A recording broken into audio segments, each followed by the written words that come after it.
জলবায়ু পরিবর্তনের ফলে আমরা একটা জিনিস লক্ষ্য করলাম, নদীবাঙ্গন এলাকাগুলোতে হতদরিদ্র পরিবারগুলা শহরমুখী হচ্ছে।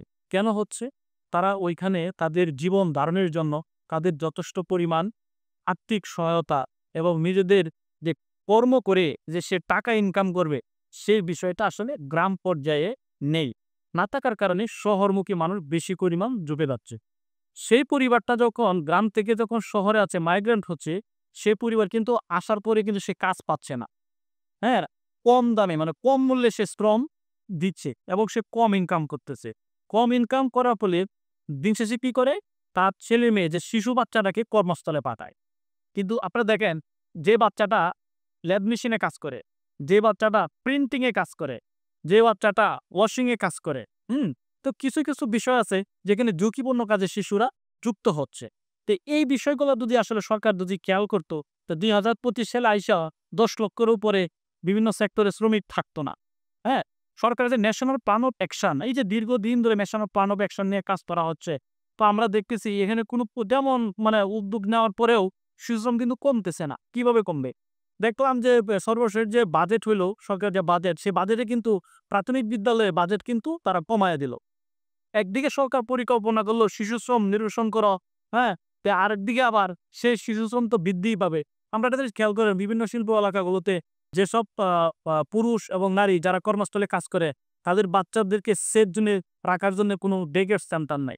ওই বাচ্চাটা সর্বোচ্চ ৫-৬ বছর যাতে ডে কেয়ার সেন্টারে থাকতে পারে। তারপরে এই বাচ্চাটা মাদ্রাসায় ভর্তি হয়। ২-৩ বছর পরে সে বাচ্চাটা আর যাইতে চায় না। সামাজিক সুরক্ষা নিশ্চিত না হওয়ার কারণে, কম মজুরি থাকার কারণে তার বাচ্চারা সঠিক সময় স্কুলেও যেতে পারে না। এই যে দারিদ্রতা ও অভাবের তাড়নায় তার বাচ্চাটাকে কাজে দিচ্ছে। কেন? তার যথেষ্ট পরিমাণ মজুরি নাই, অর্থ নাই।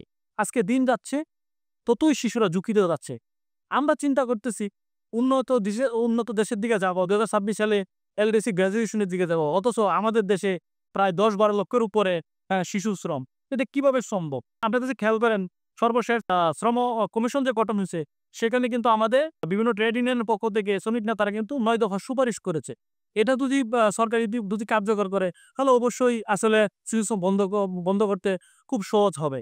যে পরিবারটা ইনকাম কম, যে ইউনিয়ন পর্যায়ে পারিবারিক যে বিভিন্ন হেল্প করে বা বিজেএফ কার্ড দেয়, সরকার থেকে যে অনুদান দেয়, যে স্কুলে বাচ্চা আছে ওই বাচ্চার উপর ওই পরিবারের ডিপেন্ড করে যদি তাকে ওটার সাথে এনগেজ করে, সামাজিক সুরক্ষা দিয়ে নিশ্চিত করে, তাহলে অবশ্যই ওই পিতা বা মাতা তার বাচ্চাকে পড়াশোনার দিকে গাইডলাইন করবে এবং শিশুকে গুরুত্ব দিবে।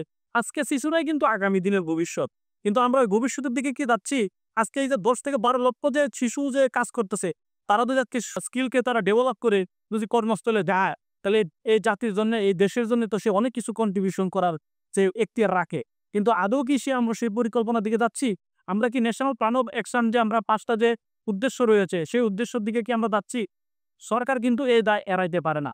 সরকারের অবশ্যই উচিত এইসব বিষয়ে মনিটরিং সেল গঠন করা। বিশেষ করে যেসব আমরা জানি যে বিভিন্ন সেক্টরে এখনো শিশু শ্রম বিদ্যমান।